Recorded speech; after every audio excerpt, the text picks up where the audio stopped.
Broadcasting from the business capital of the world, this is the Podcast Business News Network. Yeah, we love our pets. We always want them to be happy. We'd do anything for them. There's like family. And do you know what they're thinking sometimes, especially if you're making some changes in your life? How do you deal with that? Well, we're gonna call upon an expert. She's an author, a healer, an animal communicator, and she's amazing. She is Vicki Draper. Welcome back, Vicki. How you doing? Oh, I'm doing great. Thank you, Steve. It's great to be here. It's great to have you back. You have so much insight, and not too many people I know in this universe that can communicate with animals in spirit and in body. And today we're going to talk about those changes that you make in life.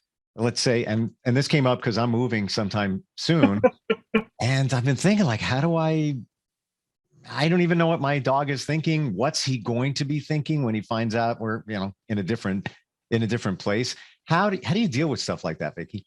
All right. Well, I want to share a personal story and then we'll go into that because I had a cat, Tasha, who lived over 19 years with me. So we went through a lot of life together, a lot. And so that included my career change, moving from Huntsville, Alabama in the tech world out to Seattle, and then following my heart and helping the animals. And I was still in the computer industry. So it was in the .com boom, moved to California, and then moved back because at the time I was married, and then got divorced. Well, first I had a child, then got divorced. So she's been through all these life changes, all these moves with me. And I'm packing up to move one time and she's just acting up. And I'm like, I don't get it. I don't get it. And so I called a friend of mine who's an animal communicator. And I'm like, because I'm too close to it when it was my own. So I said, what is going on? And she said, she doesn't know she's going with you. I said, what? She's always gone with me.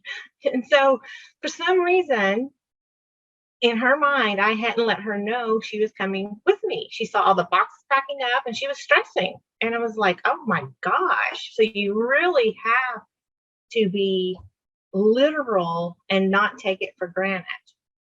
So Do they know? Do they know what's going on? Oh yeah. I mean, like you'd mentioned that you're in the process of going to be moving. And so part of you, it's already weighing on you. So they're going to be sensing that and not knowing why. But then if you start bringing out boxes and you're starting cleaning out stuff, they're like, hey, hold on, what's going on? Yep. And so earlier rather than later, it's time to just say, hey, we're all moving. We're all a pack. We're all going together. And, and then as you're talking, just like you and I are talking,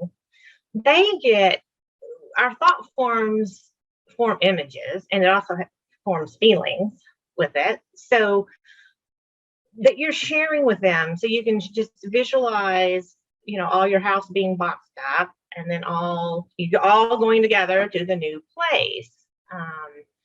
And that's helpful. You're thinking, I'm not doing anything, but they're like, oh, you really are making an effort. You really are telling me things and connecting. And so do you feel, Vicki, that they're picking up on your energy? They're seeing, in a move situation, they're also seeing the boxes, a combination of it all. Like, how do they know? How do they pick up on it? Because they're feeling the energy. They're feeling your stress because moving is stressful. One of the top, I think the top 3 top stressors in your life. Right. Yeah. And so they're picking up on that. So on some level, they're on alert, like, uh-oh, something's happening. Don't know what. And so spell it out to them. And you may not think they're listening, but they are. Like, if I'm traveling and I'm telling I have cats. And so if I tell my cats that I'm leaving, they don't really want me to leave. So they may not look like they're listening, but they are. And so sometimes they just kind of walk away. They don't want to hear it. They don't want that to be the case. And so, so the more you can really connect and engage and share, the better. So as an animal communicator, have you encountered yourself personally where, your cat has told you things, yeah, I don't want to move or whatever it might be? Oh yeah. Oh yeah. Because I had that example as I was going on a trip, and my cat just walked away. He's like, I don't want you going. I don't want to hear it. I don't want it to happen. Wow. Literally. And I'm like, I'm trying to talk to you.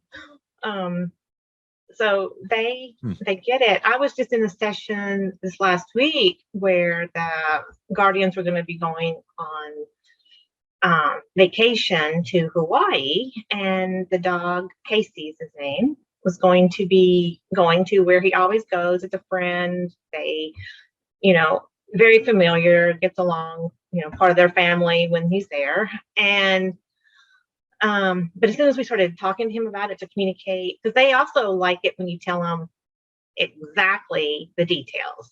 And so for traveling, you communicate with blinks because they understand days and nights. They don't understand time like an hour. It's just we do, so they can pick up on our energy around that. So I was starting to talk to him about it, and he got up and went to the other room because he didn't want them going. Wow. So follow him into the other room, and I'm like, it's okay. So tell him the whole story, and he's like, okay, because he knows exactly then when they're coming back, and he loves going to the other place. It's just, dogs are pack animals. They want their family. They want their pack with them. Pack, that's so true. And getting a dog about 5 years ago, that's where I realized that I'm part of the pack. It's I'm like, I'm one of him. He's one of me. Yeah. Um, Yeah. is in that situation where I think you have to pick up on the signs, like you just said, the family going on vacation and the cat walked to the other room. Normally we would just look at that and say, he's just being himself again. He's being aloof. He's just doing his own thing, but there's a reason. But unless you connect that reason, you might not even pick up on that. Yeah, exactly. They're communicating in ways that we're not used to listening. And so when we're aware, then it's like, oh my gosh, you realize they do know more than we give them credit or have. Yeah. We have a question. And by the way, you can reach us anytime, instant feedback, steve@gmail.com. Shelly is checking in from Clearwater, Florida. And she says, my grandfather passed away recently. He and my dog were pretty close. Does my dog know that he's gone? And should I say something to my dog? Yes. Yes. Yes, because they get confused, and they also do a grieving just like we do. And did you say grandfather or her father? Yeah, her grandfather. Grandfather. Yeah. Okay. Well, the grandfather can come visit in spirit form, which could then, it may be just normal to your dog, but then they also like the physical seeing. And so, yes, it is very important to keep them in the loop because they're going to know something's off. They're just not going to know what. So that brings me to wondering about this question. Does your pet, your animals, know when you talk to them? Like, for example, in Shelly's case, would it be beneficial for her to sit down with the dog and say, just speak to the dog? Listen, Grandpa's gone. He's passed away. He's somewhere else. We're not going to see him again. You may feel his presence. Should you actually verbalize that and talk to your pet? Yes. Well, as I was saying earlier, because you're giving them images and you're giving them feelings, and that's what they're picking up on. And so, yes, and they feel that connection. If you're setting that designated time to sit with them, that means a lot to them. And so that's going to go a long way to really bonding and a deeper understanding. So really it's the energy, like you're transmitting or emanating the energy, and that's probably what they're picking up on. Yes. So wow. with the grief, with the grandfather passing, Shelly, your dog's already knowing something's up, but not knowing what. Is that something that you would do? Let's say if Shelly wanted to get a, clearer read on her dog, would she reach out to you and then you could communicate with the dog and then see where they're at? Oh, absolutely. That would, yes, love to do that. And Wow. get in touch with me with healingyouranimal.com, and on there you can sign up for an assessment, and then we discuss if you're unsure of, if I can help with what your issue is, then we have Right. a complimentary consultation, and then we can step into doing the work. And for you to do that, what do you need? Is it just you need a picture of the animal and their name? Is that how it works? That is one way. The other is we can connect over Zoom, and I can see the animal on the screen. If they're going to be in another room, then yeah, we get a picture that just Yeah. helps make it more personal. Yeah. Sometimes it's tough. I know my dog Tanner, I'd probably have him 15 seconds here. But I'd hold him up.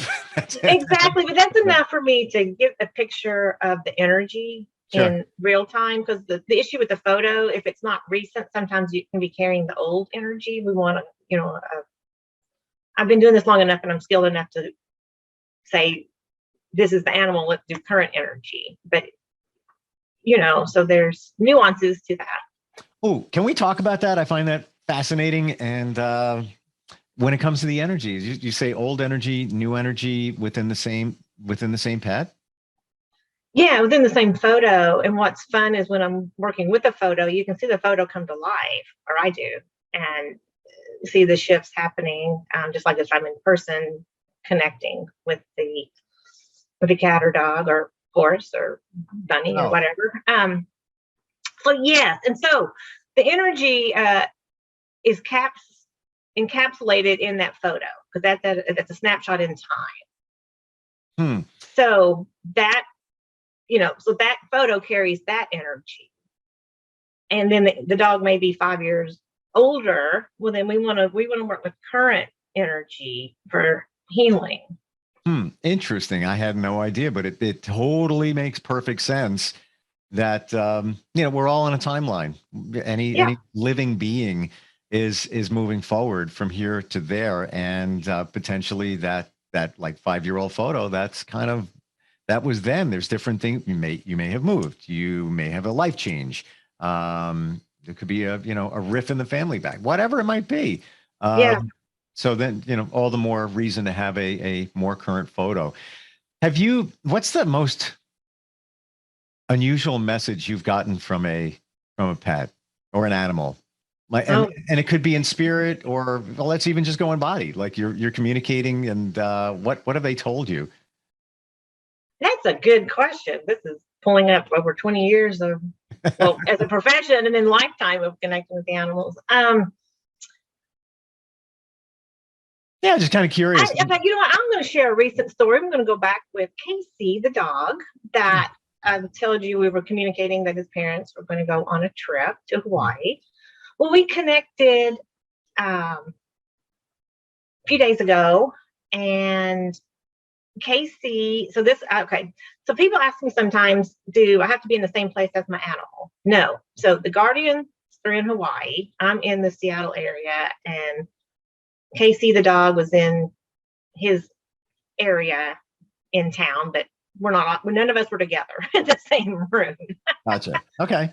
And so Casey comes to the session just eager to jump in, eager to connect, eager to go, I'm stressed, it's like unsettled. I'm like, wow, this is not the Casey I met, the week before.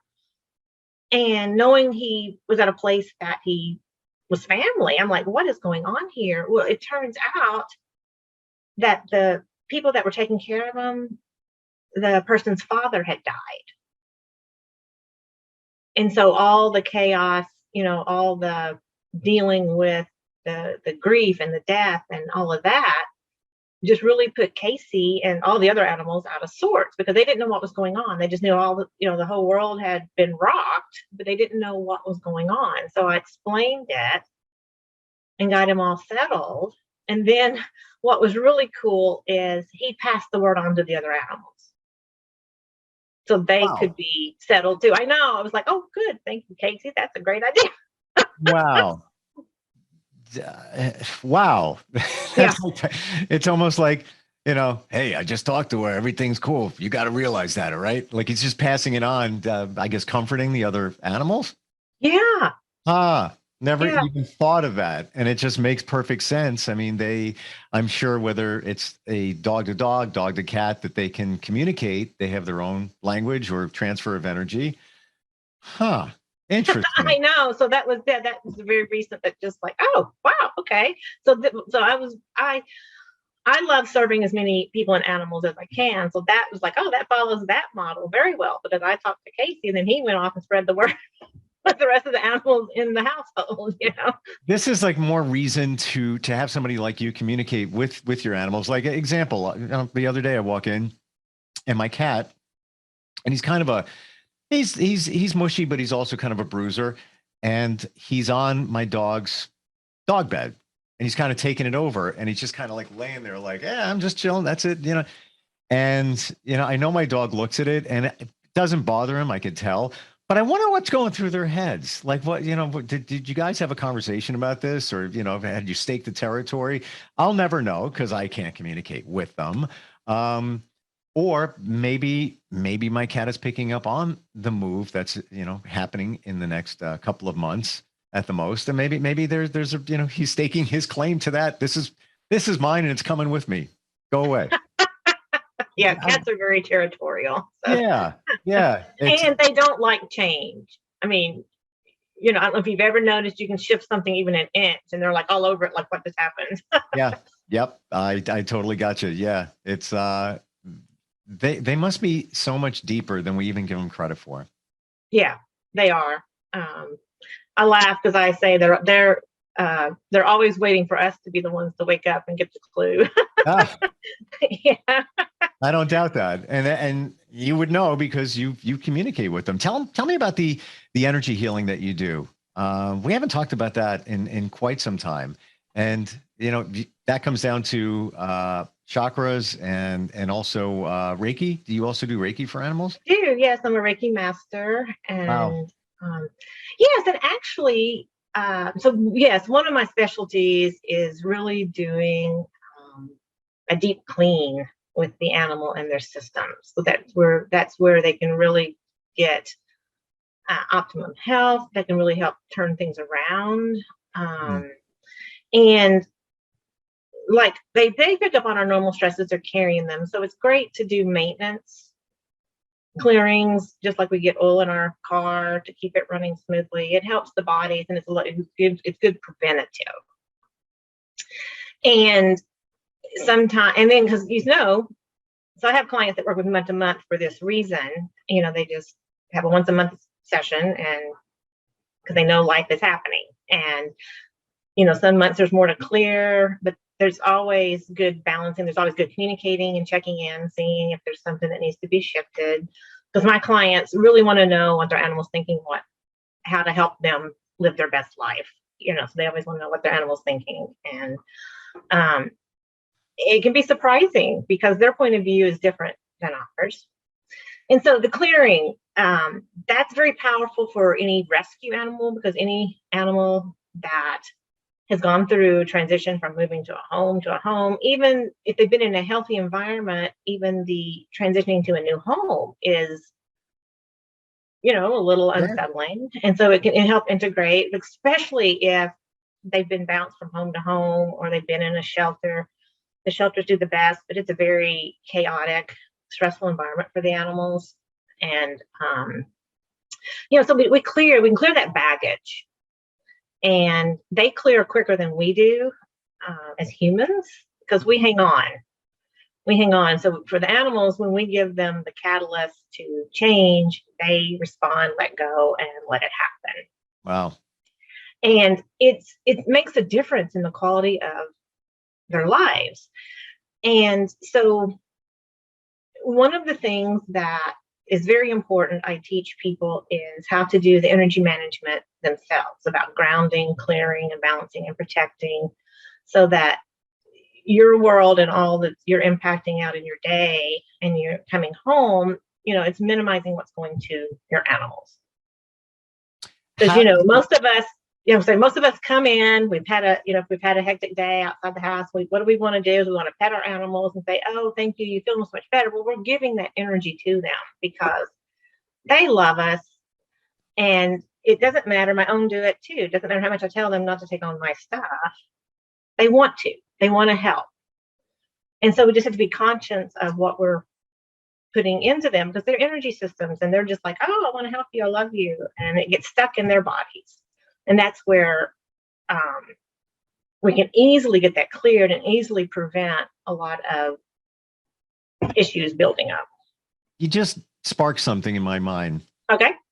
And I need to and want to be more grounded. And one of the ways to do that is, as I understand, you just walk outside with no shoes on. Yeah. Assuming it's warm enough, right? And that's one way you're grounding, literally grounding yourself. If in your house, how do they ground the house? Your house has to be grounded to prevent, electrical shock and things work better. They drive a 4-foot rod into the ground. That's how they ground it. Or I've also heard hug a tree. By hugging a tree, you can be grounded. But my thought here is that your dog always has his paws to the ground. So maybe that's why animals have a different temperament because they're grounded for the most part. They're outside. They are. That is a good start. There are some animals that still need support being grounded, which is interesting because of that fact. So how you can tell if your animal's ungrounded, like your dog, if they're pacing, they're nervous, they won't settle. A lot of times they're not grounded. And once you get them grounded, their demeanor shifts. It doesn't change their personality at all. It's just they're more comfortable, so they can be a little bit calmer, so they can have better quality of life for sure. And then you have better quality of life because they're not this anxious being, and you're bouncing off each other. Right. Oh yeah. Whether you realize it or not, and then you're kind of like, oh, this was a nice shift. Everything's a relationship, and you have a relationship with your pet. We have a couple more minutes. Quick questions. This is how my mind works. You feed a little bit, and things come out. So you're a master Reiki healer. Did you start in that certification in Reiki in general with humans, or is this specifically for animals? Or once you do one, you can do the other? Oh, well, that's a big question. I started out studying acupressure, which is traditional Chinese medicine, and using the acupoints and the meridians that acupuncture does, but using it with your fingertips. And I started it on people, and I got certified in people because there wasn't, at that time, kind of date me, I've been on the forefront of the animal healing because there weren't people teaching it. It wasn't as readily available. And so I got trained on people first, and then so I got acupressure and massage, and I knew I didn't really want to work with people, and I like people, but there was a lot of people helping the people. So I really wanted to focus on the animals.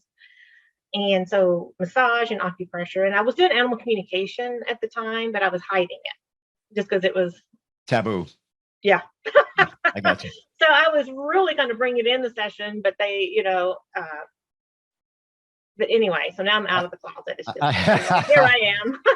And I totally got you, because if you rewound, let's say 25, 30 years ago, psychic mediums was almost like, well, all right, yeah, sure. Until you had some come along that kind of blazed the trail. One of them, and he's a good friend, John Edward, and others. And then of course you have the Long Island medium, Teresa Caputo, who had a TV show, and it was more in the forefront where it's more acceptable. But to your point, animal community, even today, people, unless they experience it and understand it, there's, oh, okay, sure, she can talk to animals. Yeah, she can. That's why psychics can connect on the other side. And I've seen it. It's been validated. I've seen the proof, and I'm skeptical. You got to prove me. It's got to be proven, and I see it, and it's there, and that's why you're so beneficial in helping. And I'm glad you came out of the psychic closet. Yeah. So to speak. Well, what's funny is when I first did license in animal massage, Washington State here was our first to have a license of it. So I was on the forefront of getting licensed with Wow. animals before, many others, or a lot of others. And the people that gave me funny looks with massage, and you think massage is pretty mainstream, but even then it was kind of like looked at kind of weird. I was like, wow. Mm-hmm. So and even to say now that you can, because it can be done for humans, virtually energy healing a animal can be done. Over Zoom video. And it's nothing new. People have been doing it. The only reason it's more, call it acceptable or more in the forefront, is because of COVID, because now we're all familiar with this thing called Zoom and video conferencing. But you know what? You could have done it over the telephone 10 years ago. Yeah. And I've been doing phone healing sessions for years. I mean, I've been doing business over 22. So wow. Yeah. Well, we're just about out of time. I want to tell everybody that that they should go to your website. You have a great site, by the way. A lot of information, answers a lot of questions, can put you more at ease if you're wondering, does this stuff really work? Yeah, it really does. healingyouranimal.com. And if you don't want to, immediately go that route, you have 2 books. One, they're in the background. I see, in your video there, Heart to Heart. And what's the other title? I can't remember the other one. Bridging True Love Connection and Healing Between You and Your Animals. Gotcha. Yeah. And that's the one that goes into the energy management. It helps teach you how to ground and clear and protect. And it also has a chapter on teaching you how to do it for your animals. Love it. Very important. Yeah. Well, we may be talking soon. If I can't effectively talk to my dog about my move, might need some help with that. Happy to do that. Well, I love it. Vicki Draper, great having you on, author, animal communicator, and healer. And look forward to getting together with you sometime soon. Yeah, me too. Thank you. Are you looking for even more of the podcasts and hosts that you love? The Podcast Business News Network is proud to announce that you can now listen live on the MyTuner Radio and online Radio Box apps for iOS, Android, and the Amazon App Store. Or check us out online. Search for Business News Network on mytuner-radio.com or search Podcast Business News Network on onlineradiobox.com/US so you don't miss a minute of the action.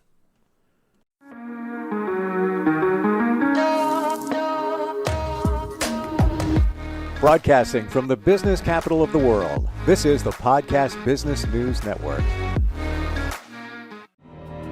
For nearly 2,000 severely injured veterans, everyday life has become filled with barriers. Day-to-day simple tasks can become pretty daunting. I have to carry my chair up 2 flights of steps or have somebody do it for me. What scares me the most is just the falling. When I'm struggling with my house, I think, to have that one great barrier just knocked down, it's crucial. Home for Our Troops is a wonderful nonprofit that builds a mortgage-free, fully adaptive, handicap-accessible house. And there's no catch. It'll be our very first home that we've ever owned. This is a game changer. This is where your life begins again. We need you to join us in completing this important mission. Please visit hfotusa.org and help build homes and rebuild lives. Because of you, everything's going to be okay.